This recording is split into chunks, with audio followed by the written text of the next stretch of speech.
Hello, I'm Councillor Jamie Pritchard, the newly elected leader of Caerphilly County Borough Council, and welcome to my first Leaders Question and Answer session. I've had a number of questions come in from the public, so I'd like to thank everybody who did submit their questions.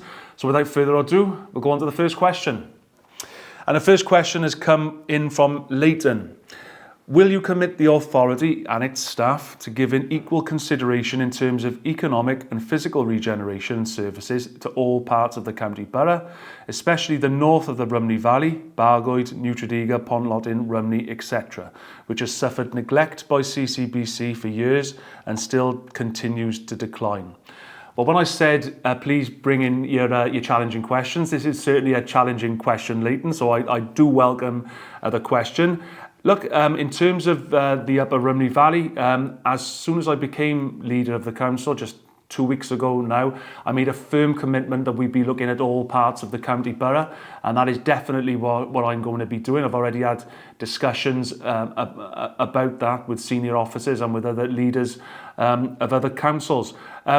Before I talk about what the council is doing, it's important obviously to say that both UK government, Welsh government have the significant economic levers at their disposal. So what I'll be doing is regularly getting in touch with my local members of parliament in this borough, with Welsh government and within the Cardiff capital region to really make the case for the top end of the valley, as you say, to have the investment going in it that it so richly deserves. But in terms of the north end of the borough, on the 1st of July in Bargoed, we agreed the placemaking plan for Bargoed. We've also done the same in Blackwood. The placemaking plan there is on the books.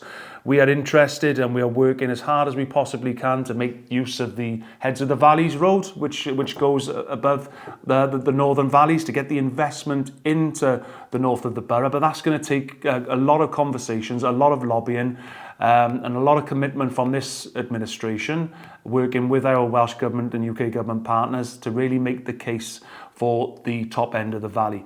It's a beautiful, beautiful place to go. I visited many times. I don't just stay in my own ward. I go around the whole of the county borough, and that is an absolute priority for myself and the Cabinet and the administration, is to make sure every part of the county borough gets the money it deserves. So thank you, Leighton. So the second question, the main arterial road at Troedrwfwch connecting us to the Heads of the Valleys trunk road has been left for years to get worse and has left the people feeling abandoned by CCBC. Does the authority have the funds to rectify this, or are we going to be left waiting for another 20 years? Another challenging question, but look, I'm happy to say that I've made a commitment on day one as leader to make sure this road gets done. I appreciate that residents are not going to believe what I'm saying until the work does get done, and so the emphasis is on me to get it done.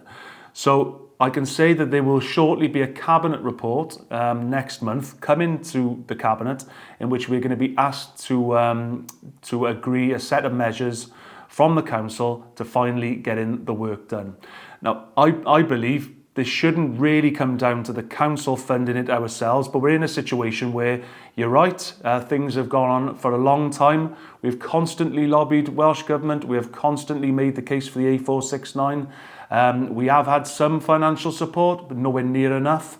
So we're looking at now going above and beyond with our own resources to making sure this road is done. The people of the Upper Rhymney Valley have been waiting a long time, too long, in my opinion, and we will make sure that this is going to have the priority it deserves. So I'm happy to commit today, as I did on my first day as leader, to ensuring that that road gets done. It will take a long time because with these massive projects, plans need to be drawn up.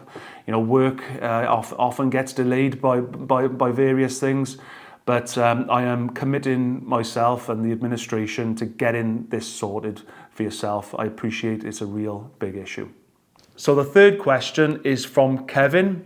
Caerphilly Borough is a borough in decline. When I came here 49 years ago, it was a clean and vibrant borough. It is now a filthy, litter-strewn, fly-tipping capital covered in weeds.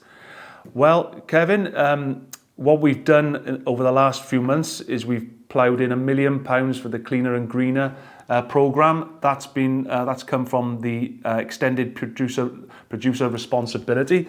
We recognise, when streets are filthy, as you say, then it isn't a good look for residents. But what I would say is those streets often get filthy by a small minority of people who throw cigarette butts or throw crisp packets and generally don't look after the area. But what we've done recently is we have upped our investment in getting our streets nice, clean and tidy. I've noticed a difference. I'd be happy to have a conversation with you, Kevin, about where those areas are they're talking about. But it is a priority for ourselves to clean the streets in a more efficient manner. With the extended producer responsibility, we think we're making some inroads. But thank you for the question, Kevin. Okay, so we'll now go to our fourth question, and this is from Pearl. McDonald's Massey Cummer. If this goes ahead, I can only suggest that the people involved with the decision have never travelled on that road.